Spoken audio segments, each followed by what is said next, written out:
오늘은 1863년 재림교회에서 벌어진 일을 아십니까? 라는 제목으로 함께 말씀 나누도록 하겠습니다. 하나님께서 마지막 복음 사업을 완성하시기 위하여 예수 그리스도와 연결된 교회를 어쩌다 보니 탄생한 것이 아니라 그 때가 되매 특별한 목적을 가지고 만드신 이 땅에 교회가 있어요. 생겨나도록 하나님께서 하신 거예요. 요한계시록 12장 17절 말씀 다 같이 봉독하겠습니다. 시작.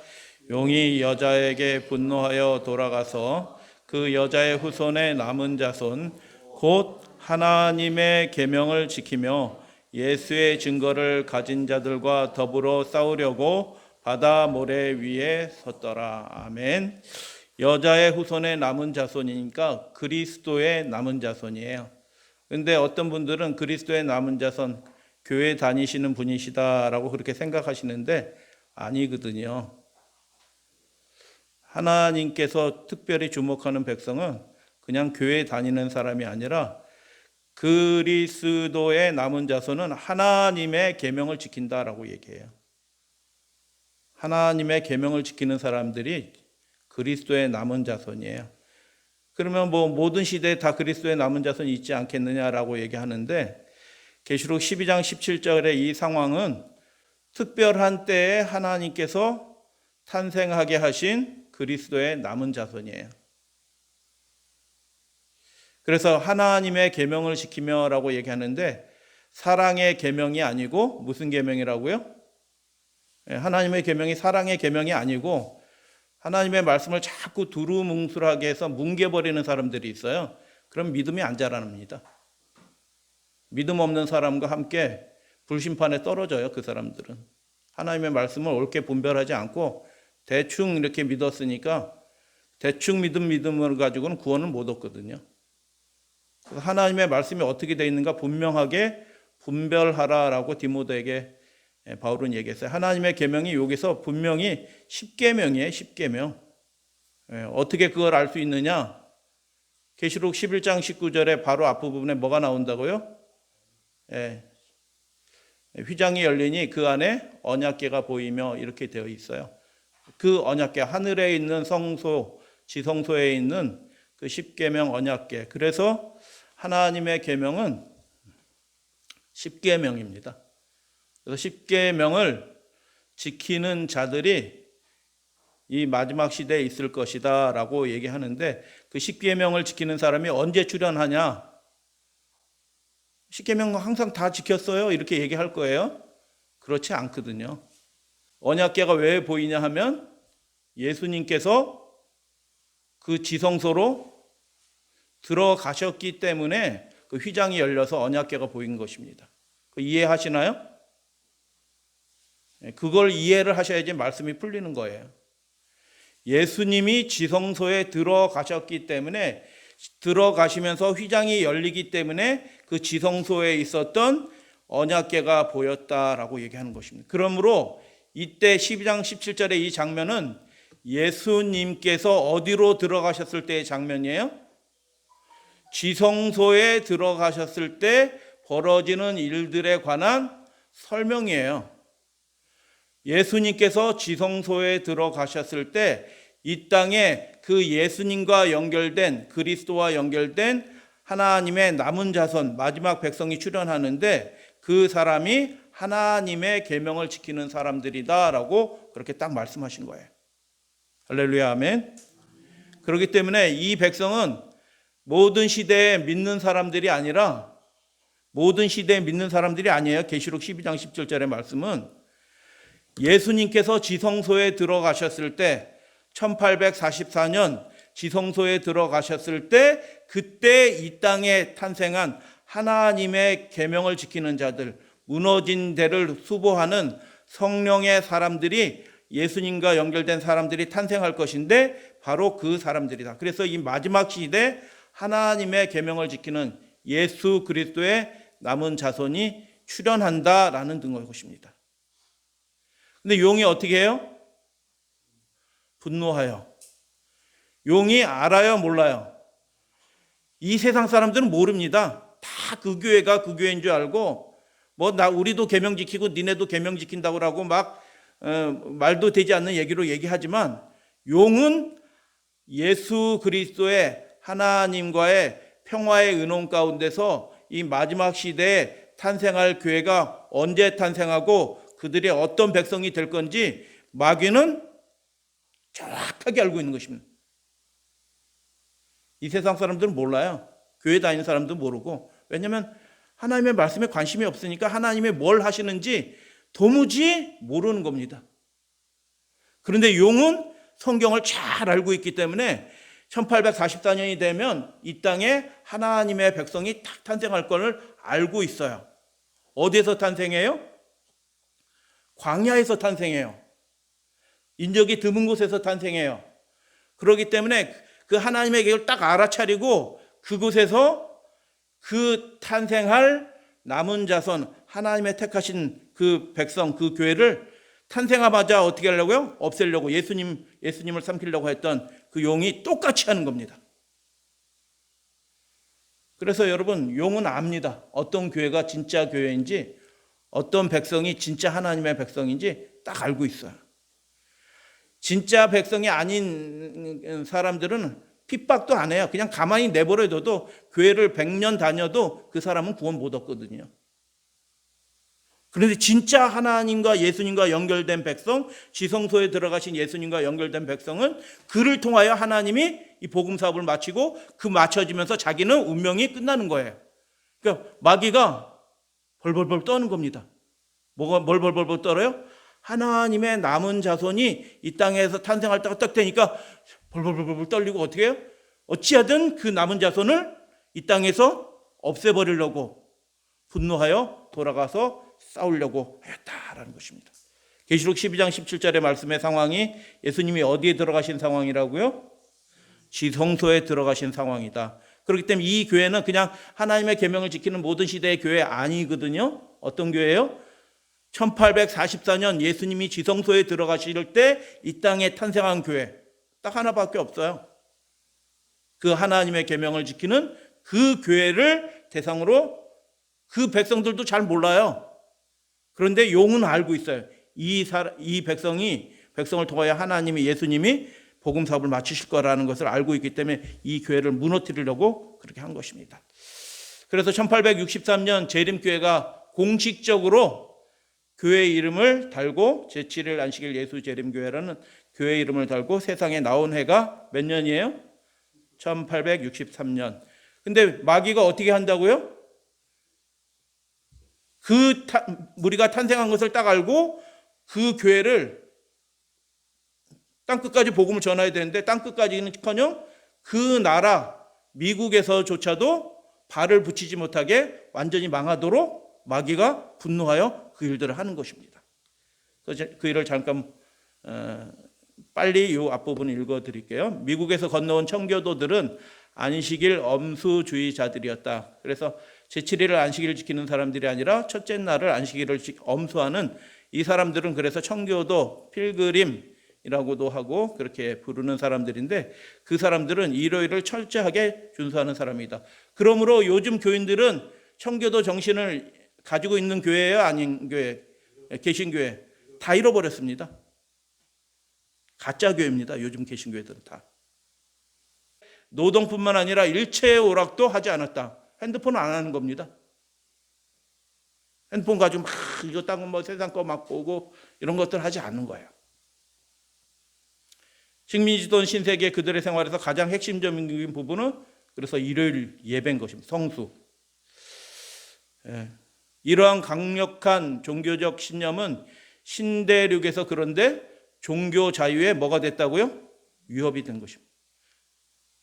그들과 다른 사람들은 핍박을 하는 거예요. 그들이 핍박을 피해서 거기 왔는데 오히려 그들이 핍박하는 자가 되는 것입니다. 다른 사람들은 용납을 하지 않아요. 그래서 퀘이커 교도들은 우리랑 비슷해요. 생활 습관이 하는 게. 좋은 사람들이에요. 훌륭해요. 가톨릭 비청교도들의 신앙은 식민지에서 뭐 했다고요? 금지된 겁니다. 가톨릭을 금지하기 위해서 마귀가 그렇게 했을까요? 퀘이커 교도가 무서워서 마귀가 그렇게 했을까요? 아니요. 마귀의 목표는 딱 정해져 있는 것입니다. 계시록 12장 17절 하나님의 계명과 예수의 증거를 가진 자들로 더불어 싸우려고 받아먹으려. 그래서 둘째 짐승을 13장에서 딱 보내는데 그 대상은 하나님의 계명을 지키는 그 백성을 향하고 있었다. 그래서 한 사례를 말씀드립니다. 종교적 신념 때문에 매사추세츠 주에서 추방당했어요. 너희는 우리 지역에서 같이 살 수 없어. 딴 데 가로 살아. 라고 얘기하는데 예전 유대교에서도 그랬죠. 예수를 따르는 사람들을 어떻게 하기로 결의했다고요? 출교하기로 결의하였었다라고 나오잖아요. 그런데 추방했는데 그 사람들이 먹고 살기 위해서 다시 매사추세츠주로 돌아왔네요. 근데 그 청교도들이 그 사람들을 발견하고 어떻게 했어요?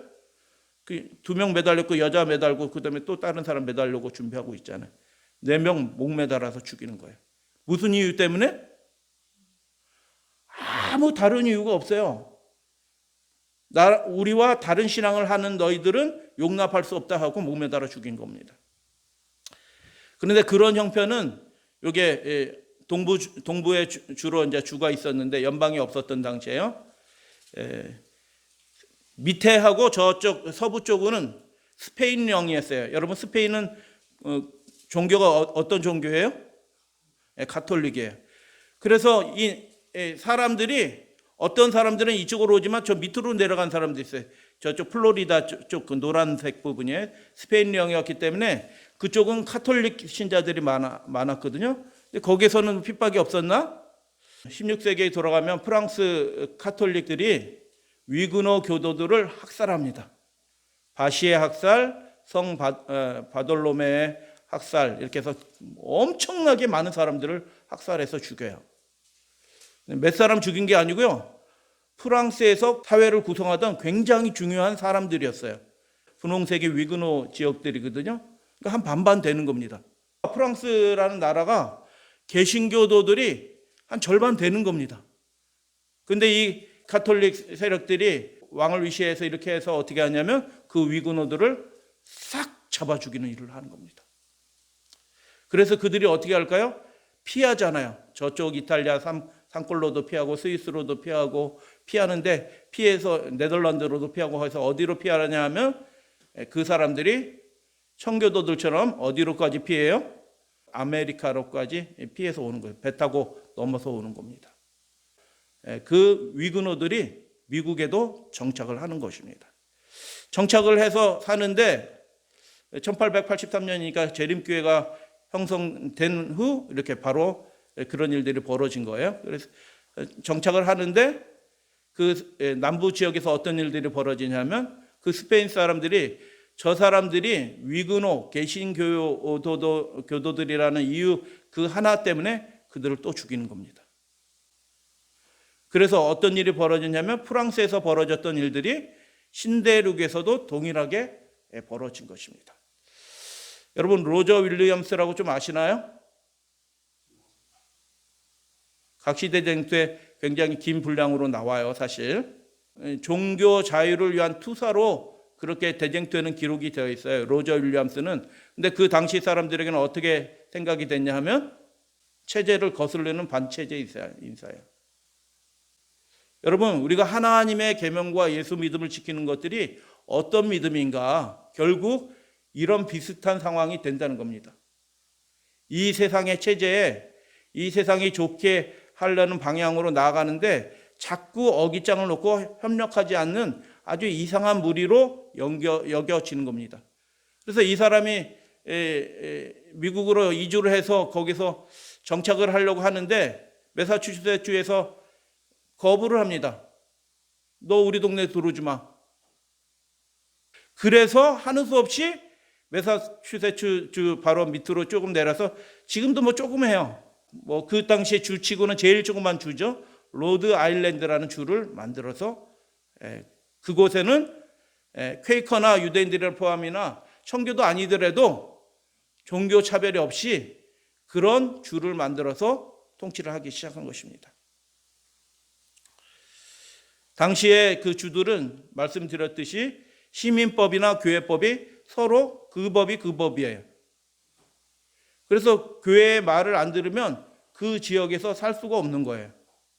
버지니아 주는 예를 들어서 보면 일요일 날 의무적으로 오후까지 남아서 각종 순서에 참여해야 됐던 거죠. 그리고 그 일을 어기게 되면 세 번째 어기면 사형에 처한다라는 법령이 내려요. 바다에서 용이 둘째 짐승을 보내요. 이런 일들이 그냥 괜히 벌어진 게 아니고 그 둘째 짐승이 뭐 하기 위해서 하나님의 계명을 지키고 예수 믿음을 지키는 사람들과 싸우려고 이런 일을 하고 있는 거예요. 마귀가 1844년에 이 하나님의 계명을 지키고 예수 믿음을 지키는 백성이 탄생한 걸 딱 알고 그들을 없애기 위해서 이런 법을 만든 거예요. 재림교회를 고사시켜 버리려고 딱 한 겁니다. 벌금을 가하고 일요일에 일을 하게 되면 체벌을 가하는 법령을 내리고, 메릴랜드 주에서는 어떤 형태의 육체 노동도 금지하는 규정을, 코네티컷 주에서는 사형에 처한다는, 플리머드 의회는 짐 나르는 사람들에게는, 이 당시에는 그 각 주별로 돈의 단위도 달랐어요. 통일이 안 돼 있어갖고 각각 돈의 단위도 달랐는데 20실링의 벌금을 내린다고 선포하였습니다. 여러분, 토머스 제퍼슨이라고 아시나요? 미국의 독립선언서 작성자입니다. 근데 그 당시에 버지니아 주지사였어요. 그래서 이 사람이 어떻게 하냐면 신앙이 없는 사람들을 포함해서 모든 각각의 신앙을 가진 사람들이 자기의 종교에 따라서 신앙생활을 할 수 있는 법안을 만들려고 한 겁니다. 어떻게 됐을까요?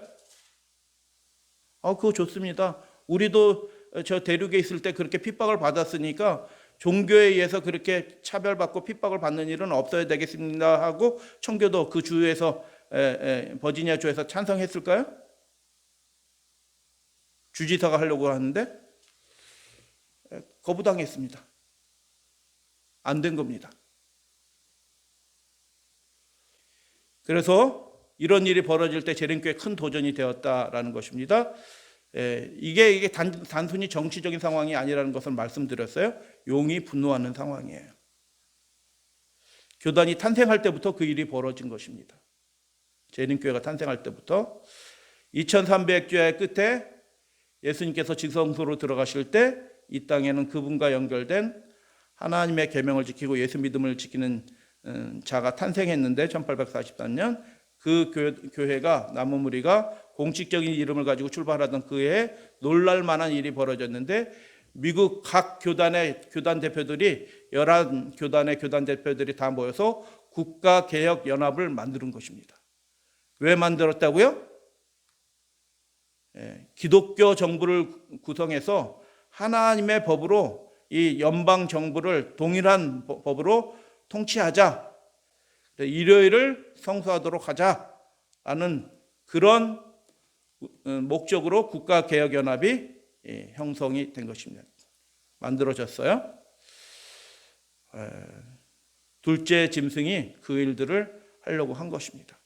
사탄은 1863년 재림교회가 시작하자마자 당시 미국의 모든 교단을 동원하여 국가개혁연합을 결성하고 일요일 법령을 연방 차원에서 실행한, 각 주별로 다 규정이 달랐는데 연방 차원에서 어디에서는 좀 희미하게 실하고 어떤 데는 사형까지 시킨다는 법이 있고 그랬는데 연방 차원에서 동일하게 실행하여 재림교회를 고사시키려고 하였다는 것입니다. 이게 우연히 벌어지는 일이 아니에요. 1863년 당시 우리 재림교회가 몇 명이라고 성도수가? 3,500명밖에 안 되는 겁니다. 세계 선교는 커녕 3,500명밖에 안 되는 아주 쪼부라기 같은 그런 교회입니다. 근데 그 교회를 마귀는 어떻게 해요 지금? 무서워하는 겁니다. 여러분, 큰 교회를 마귀가 무서워하지 않아요. 진짜 마귀가 무서워하는 사람들은 어떤 사람들이 하면 하나님의 계명을 목숨 걸고 지키는 그 참된 성도를 마귀는 무서워하는 겁니다. 여러분들 그런 사람이 되어 주십시오. 형편껏 믿음 생활 하시는 분들은 마귀가 조롱합니다. 형편이 편해지면 내가 열심히 교회 다닐 거예요. 이런 분들은 마귀가 조롱해요. 그런데 진짜 목숨 걸고 하나님의 계명을 지키려고 예배를 지키려고 하는 사람들은요, 마귀가 무서워합니다. 왜요? 예수님과 연결되어 있거든요, 그 사람이. 그래서 3,500명밖에 안 되는 세상에 누가 알겠어요? 이미 1844년 그 운동이 지나서 20년 지났으니까 이미 잠잠해졌거든요. 아무도 주목하지 않거든요, 이제. 그런데 마귀는 계속 주목하면서 무서워하는 거예요. 그 뿌리를 완전히 뽑아서 하나님의 뜻이 좌절되도록 그렇게 하려고 3,500명밖에 안 되는 아주 자그마한 교회를 마귀는 없애려고 아주 조직적으로 그 일들을 하는 것입니다. 여러분, 예수님 똑바로 안 믿으면요, 마귀의 손에 들려가지고 하나님의 참된 백성을 핍박하는 데 쓰임받는다니까요. 그래서 그 국가개혁연합에서 협회에서 기관지를 만들어냈는데 이걸 왜 만들어냈냐면 크리스찬 스테이트먼이라는 게 무슨 뜻이냐면 기독교 정치인이라는 거예요. 이게 말에서 벌써 딱 나오잖아요. 그리스도인이 스테이트, 국가를 다스려야 된다. 이런 잡지, 그런 내용들을 계속 선전을 하는 거예요. 사람들이 그렇게 하면 결국 그 사람들이 뭐에 찬성해요? 그래, 일요일 법령 내리자. 그거 하는 게 뭐 문제가 있어? 지금 우리 다 쉬는데 일요일 법령 하자. 이렇게 되는 겁니다. 그래서 여러 교회들이 다 지지하는 겁니다. 반대할 교회들이 없어요. 근데 그 법령으로 인해서 연방법으로 생기기 전에 그 각 주별로 있는 그 일요일 법령으로 인해서 안식일 교인들이 일요일에 일을 하였다는 혐의로 기소돼서 감옥에 갇히는 겁니다. 여러분, 일요일 휴업령이 자꾸 오해하시는 분들이 계셔요. 일요일 휴업령은 토요일에 자꾸 뭐 하도록, 개인적인 일을 하도록 하는 게 마귀의 계획이에요. 하나님의 계명을 지키지 못하도록. 안식일에 자꾸 사사로운 일을 행하도록 그렇게 만드는 게 법령으로 이렇게 되는 거죠. 그래서 국가적인 공식적인 굉장한 법령을 해가지고 그렇게 하지 않더라도 국가와 제도와 행정 지침들이 그렇게 되면요, 그게 일요일 법령이에요. 자꾸 안식일에 어디 가서 고사장에 가서 시험 보게 하고 뭐 하고 하는 것들이요, 그게 일요일 법령이라니까요. 그걸 아주 단순하게만 생각하시면 안 되는 거예요. 우리나라는 준 일요일 법령 상태예요, 이미. 그래서 당시의 상황들이 만만치 않습니다. 어려움을 당하는 것입니다. 보석금을 내고 갇히고, 그리고 맨 처음에는 휴일이었는데, 일요일 휴였는데 점점점 이게 종교적인 성격이 강해서 안 지키면은 위험을 당하는. 그래서 엘렌 화이트의 아들 윌리엄 화이트도 일요일 날 출판소를 돌렸다는 이유로 체포돼서 감옥에 갇히고 하는 일들이 벌어지는 것입니다. 많은 사람들이 아주 사소한 이유로 일요일에 옥수수 밭에 가서 먹으려고 따왔는데 그거 어떤 사람 보고 잡아가는 겁니다. 창틀을 날랐다는 이유로, 가족을 위해서 땔감을 운반했다는 이유로, 밭을 경작했다는 이유로. 그런데 그런 일보다 더 놀라운 일이 벌어졌다고 말씀을 드렸어요. 전국적인 일요일 법령을 제정하기 위해서 1883년 카톨릭 추기경 제임스 기븐스가 탄원서를 내리는데 그 탄원서를 개신교인들이 어떻게 해요? 그거 좋다, 이렇게 얘기하는 것입니다. 그래서 재림교회가 탄생한 그 당시가 어떤 사회로 돌아갔냐면 예수님 당시의 유대인 사회로 돌아갔습니다. 똑같습니다. 그래서 이런 법령이었는데 10달러에서 1000달러의 벌금, 어마어마한 법령이고요. 뭐 이런 법령을 예외 조항 없이 일요일을 준수해야 된다는 전국적인 일요일 법령 제정 탄원서를 냈는데 블레어라는 사람이 그것을 법령으로 딱 해서 상원 하원에 동시에 제출합니다. 그래서 굉장히 어려움을 당하는 거죠. 알론조 존스 목사님인데 그 일을 보고 어쩌지 우리 기도하자, 예수님이 어떻게 도와주시겠지, 이렇게 한 게 아니고요, 적극적으로 교단이 할 일을 하는 겁니다. 그 당시 우리 교인 몇 명? 3,500명 밖에 안 되는데 우리는 작아서 누가 우리 말 들어주겠어, 그렇게 하지 않고요, 할 수 있는 모든 일을 다 하는데 교단이 협력하는 겁니다. 적극적으로 참여했다. 여러분 기억해 주시기 바랍니다. 그런데 이를 옹호자들은 포기하지 않고 끈질기게 지금도 그 일을 하는 거고요. 그래서 재림교회는 국제종교자유협회로 그 이름을 바꿔서 더 확장했고요. 활동을. 화이트보이는 그 당시의 장면을 보면서 여러 차례 종교자유운동에 관해서 메시지를 기록을 하게 되는 것입니다. 아메리칸 센티널이라는 우리 재림교회 잡지가 아까 국가개혁협회에서 나오는 기독교 정치인이란 그 잡지에 대항하기 위해서 이 잡지를 만든 거예요. 그래서 우리말로는 미국 파수꾼이라고 얘기하는데, 파수꾼은 우리 사람들이 박이 적이 들어오는지 지키는 사람이 파수꾼이고, 센티널이라는 말의 정확한 의미는 감시자예요. 감시자. 이 세상이 하나님의 뜻과는 전혀 다른 방향으로 흘러가지 않게 감시하고 있는 거예요. 여러분, 우리가 감시자입니다. 나랑 직접적인 상관이 없어도 이 일이 내 일이다 생각하고 감시하는 마음으로 이 세상이 어떻게 돌아가나 잘 돌아봐야 되는 것입니다. 1886년에 첫 호예요. 첫 호를 제가 대충 읽어봤어요. 읽어봤는데 주요 목표는 명확합니다. 국가개혁연합 활동에 그 활동을 와해시키기 위해서 기독교 정치가에 대항하는 전선을 해서 국민들이 넘어가지 않도록 계몽하고 끊임없이 가르치도록 그렇게 하기 위해서 이 내용 읽어보니까요, 그냥 시시한 내용이 아니에요. 굉장히 수준 있는 내용을 기록을 해놨더라고요.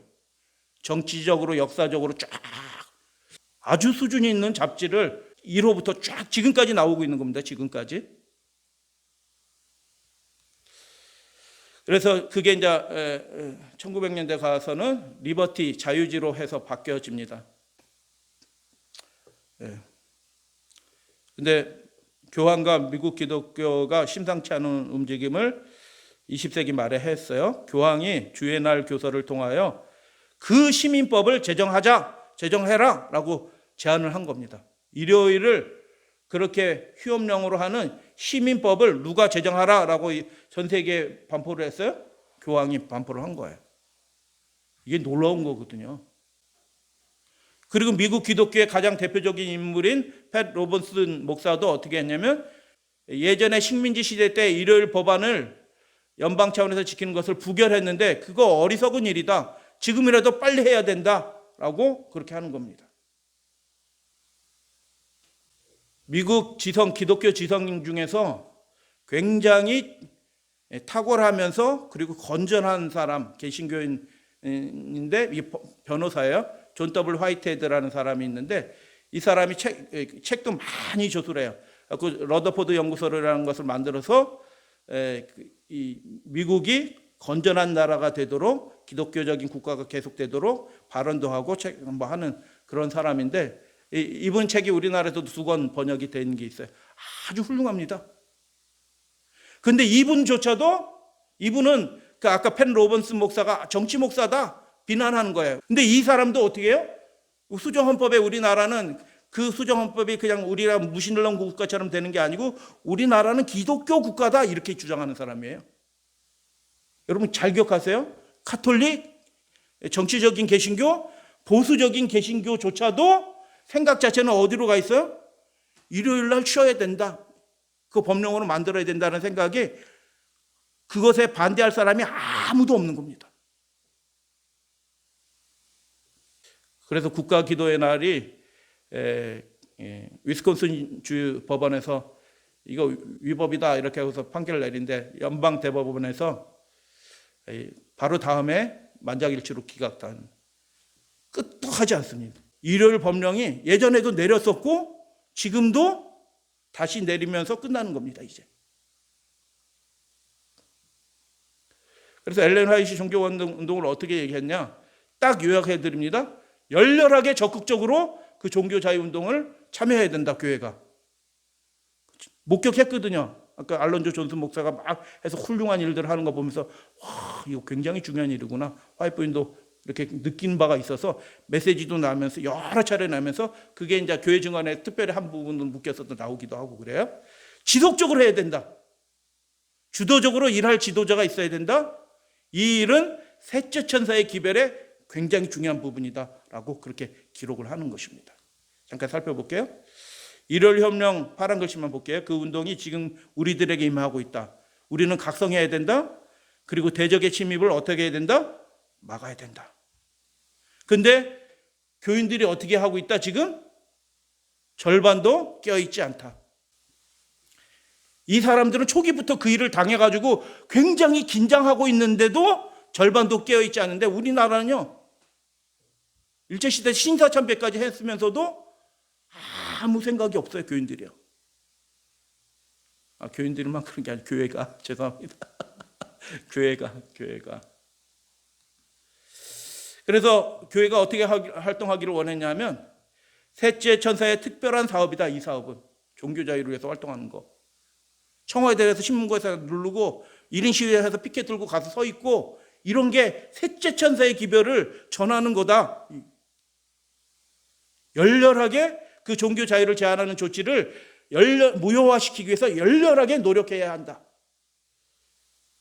전도지 돌리는 것도 포함하지만 그 일들을 발언하고 우리가 서명하는 일이 있으면 서명도 하고 하는 일들이, 우리가 그 일에 협력하는 교인이 된다는 것입니다. 11시에 품꾼 이야기는 많이 들으셨을 거예요. 11시 품꾼들과 같은 사람들이 계약자들이 힘써 옹호하고 목숨을 희생한 무슨 사업을 위해서? 종교 자유를 위한 사업을 그 사람들도 참여할 거다라는 것입니다. 그게 셋째 천사의 기별이에요. 마지막 순간까지 그 일이 계속될 거다. 그래서 이 땅이 어떤 땅이 되냐면 종교 자유를 지키기 위한 투쟁의 장이 될 것이다. 전쟁터가 될 것이다. 그러면 우리가 어떻게 이 전쟁에 더 적극적으로 참여할 수 있을까? 교회는 그 일에 전적으로 사역을 하는 목사들이 있었어요. 그런 수준 높은 잡지가 나와서 일반 그 국민들을 다 이렇게 올바로 계몽하고 하는 일들을 하려면요, 말이 통해야 되거든요. 우리들끼리 그냥 뭐 신앙적인 얘기 아무리 해도 소용없어요. 만나고 그 얘기를 전해주고 이 책 한번 사서 읽어보세요 하고 굉장히 좋은 잡지라고 하고 막 알려주고 전하고 하는 일들을 그렇게 한 것입니다. 그래서 그 일들을 하는 분들이 있었다라는 것입니다. 교회에서 그렇게 해서. 그래서 종교자유부는 최초에는 자발적인 조직이었는데 점점 조직적으로 교단적으로 하는 전 세계적인 활동으로, 중요한 활동으로 그렇게 되었다. 구체적인 활동들이 필요합니다. 우리나라에서도요. 혹시 여러분 여기 계신 분 중에서 아는 분 혹시 있으세요? 제가 표시를 했는데 김사만 총재, 명성교회 김사만 총재, 그 옆에 있는 소광석 목사 설교 아주 잘합니다. 교회도 엄청 크고요. 회장. 이런 분들이 이 나라를 좋은 기독교 정신이 토대 위에서 세워진 좋은 나라가 되도록 하자라고 하면서 무슨 일을 여태까지 해왔냐 하면, 그 전부터 모든 일요일 날 시험을 국가고시 뭐 사소한 것들 해서 앞으로는 더 확대, 모든 것이 다 점점 다 해서 다 토요일로 바꾼 사람들이 이 사람들이에요. 가톨릭은요, 자기 손도 안 대고 코 풀고 있는 거예요. 한번 딱 넘어지면요, 우리가 죽었다가 무슨 수를 해도요, 그거 되돌릴 수 없고 그냥 끝나는 겁니다. 교회는요. 교회가 깨어있지 않으면 한국에서 재림교회 영향력은 사라지는 겁니다. 그래서 종교 자유를 제한하는 그 법령, 화이트분이 얘기하는 게 명시적인 일요일 법령으로 생각하시면 다 넘어가는 겁니다. 지금 그 상태로 들어와 있어요, 우리나라가요. 넓은 의미의 법으로 생각하셔야 된다. 그리고요, 미국에서도 그러고 한국에서도 그러니, 교황이 미국 방문을 한다고 하면은 일요일 협령 끝날 것처럼 해서 막 이렇게 선전하는 사람들이 있어요. 그렇게 해가지고 그 당시에도 어떤 일이 벌어졌냐면, 일요일 법령이 내렸어요. 일요일에 일하면 잡혀가지고 감옥에 들어가고 벌금도 내고 이렇게 하는 거예요. 맞기도 하고.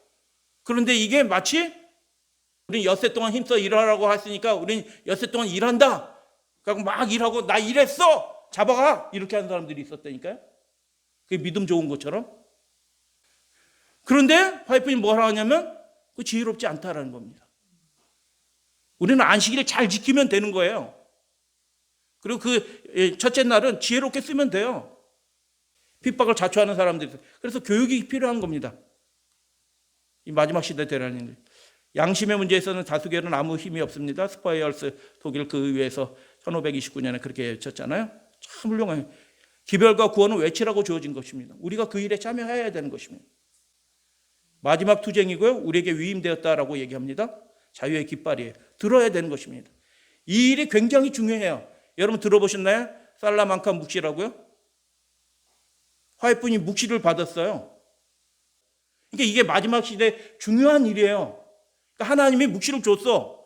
그래서 대총회 때 화해부인이 마지막 설교를 하기 위해서 딱 부탁을 받았는데 그 말씀을 하려고 딱 이렇게 하는데 이상하게 그 묵시가 생각이 안 나고 왜 생각이 안 나지? 그래서 준비했던 다른 말씀하고 그 살라만카 묵시는 말하지 못했어요.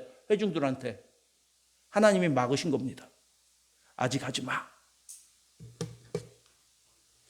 그런데 그래서 왜 이런 일이 벌어졌지 이렇게 얘기했는데 묵시를 줬어요.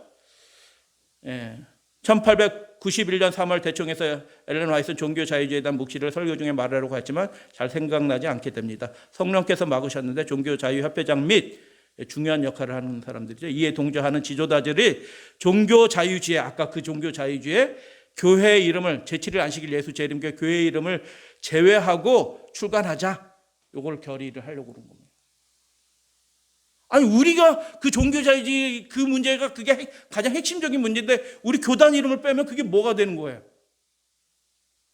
근데 그 회의는 아직 그 사람들은 마음속에만 있는 거예요. 서로 얘기하면서 한번 얘기하자 했는데 하나님이 미리 주신 거예요. 이해가 되시죠? 그래서 아직 얘기하면은 그 사람들이 우리가 그런 적 없어요. 무슨 소리예요? 당신은 거짓 선지자입니다. 뭐 이렇게 해서 그런 일이 벌어질 거란 말이에요. 그래서 하나님이 화이트분이 말하려고 하는데 그걸 딱 막으신 겁니다. 일단은 우리들이 대총회장한테도 보고하지 않고 은밀히 밤늦은 시간에 모여서 새벽 시간에 다 어떻게 한다 하고 다 해서 딱 이라고 그래서 자기네들끼리 교회를 딱 한 겁니다. 그리고 그날 밤에 하나님은 놀라우신 분이에요. 그들이 3시까지 회합을 해서 결론 딱 내려고 흩어졌는데 그 3시에 하나님이 예수님이 천사를 화이트분한테 보냅니다.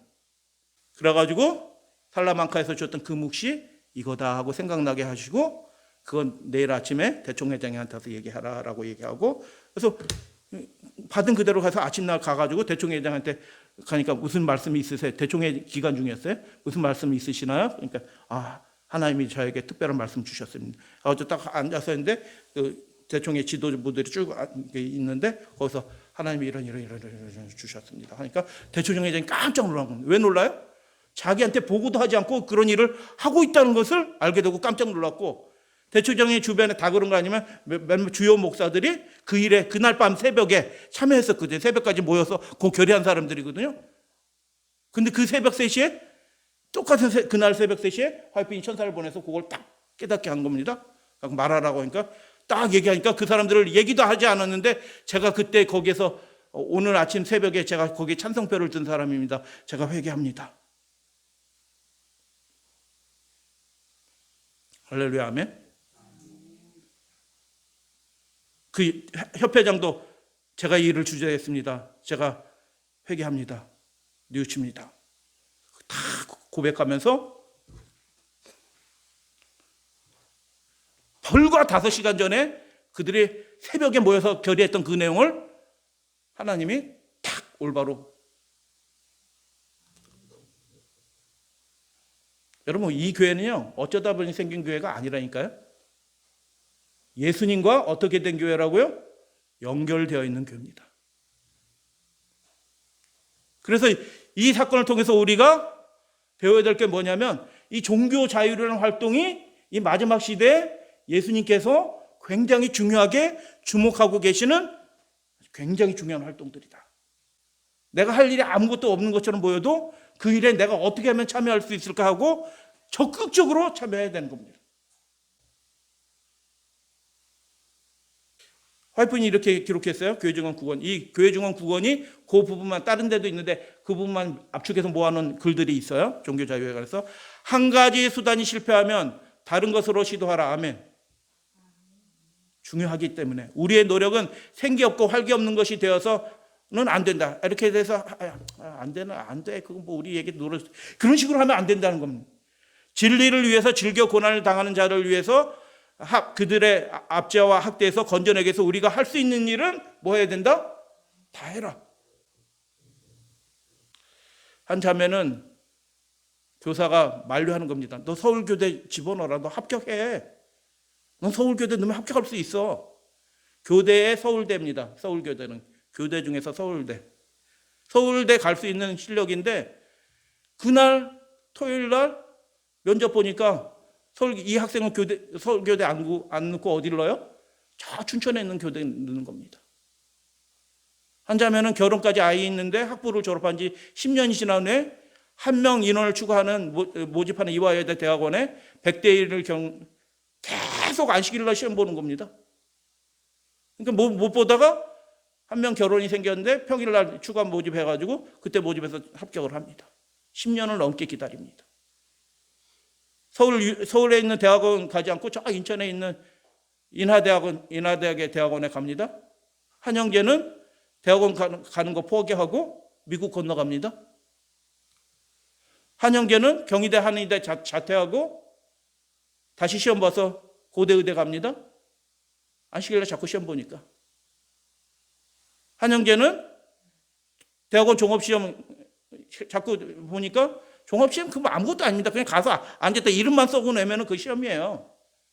그냥 떨어지는 사람 없습니다.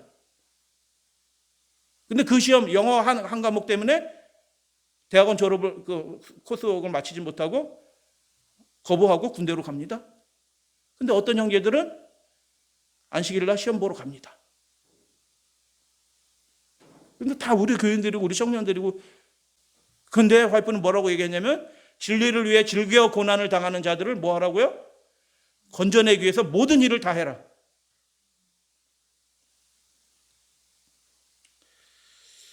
연합회에서 수고하시는데요. 저 연합회 목회부장님께도 말씀드리고 이렇게 하는데,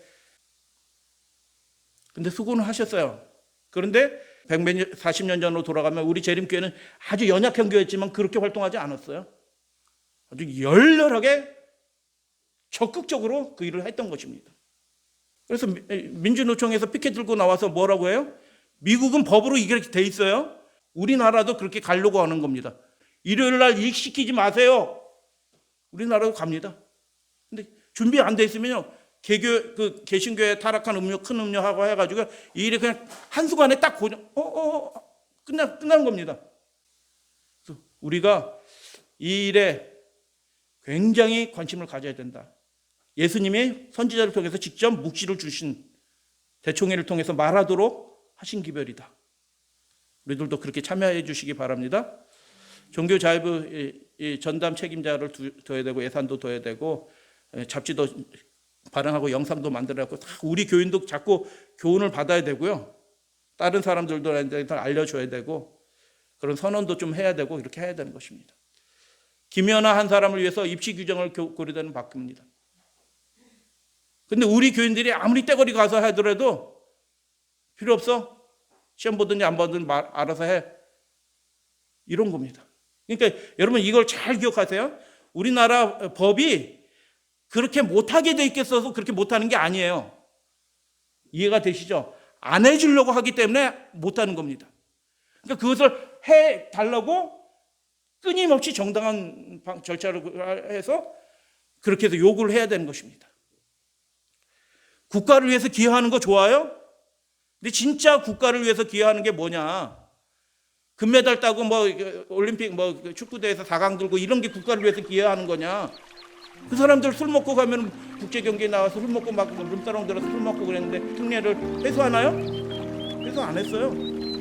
그 집행자들이 해주려면 이 말씀을 하는 게 분들은 말씀을 해주려고 하면은 해줄 수 있다는 겁니다.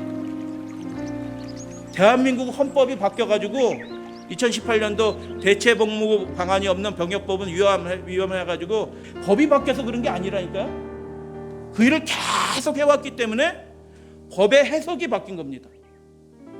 여러분 우리가 모든 시험들이 다 이렇게 되고 우리가 재림교인들이 이 땅에 발붙이지 못하도록 마귀가 하고 있어요. 이게 마귀가 하고 있는 거라. 근데 우리가 속수무책 가만히 있는 거냐? 이건 믿음도 아니야 사실은. 3,500명 있는 교회도 그렇게 하지 않은 겁니다.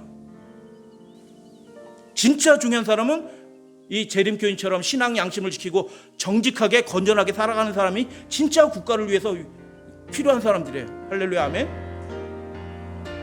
그 운동 좀 잘해가지고 이렇게 했다가 자기 마음대로 해가지고 국가 오히려 망신시키는 그런 사람들이 아니고 진짜 정직하게 진실하게 살아가는 이 재림교인 같은 사람들이 이 나라에 필요한 겁니다. 우리가 요구를 해야 되는 것입니다. 정의론의 대가존론주는 모든 사람이 동의할 수 있는 하나의 사회의 기본 재화가 있는데 그게 뭐냐면 자유다라는 겁니다. 뭐 어려운 거 없어요. 상식적으로 생각해도 그런 겁니다. 그래서 우리가 요구하는 것들이 사회적으로도 무리한 요구를 하는 게 아니고 반드시 이게 몇 사람 되지 않은데 그런 게 어디 있어요. 한 사람이라도 그 사람을 위해서 국가가 해줘야 될 건 해줘야 되는 것입니다. 법의 해석은 바뀔 수 있는 것입니다.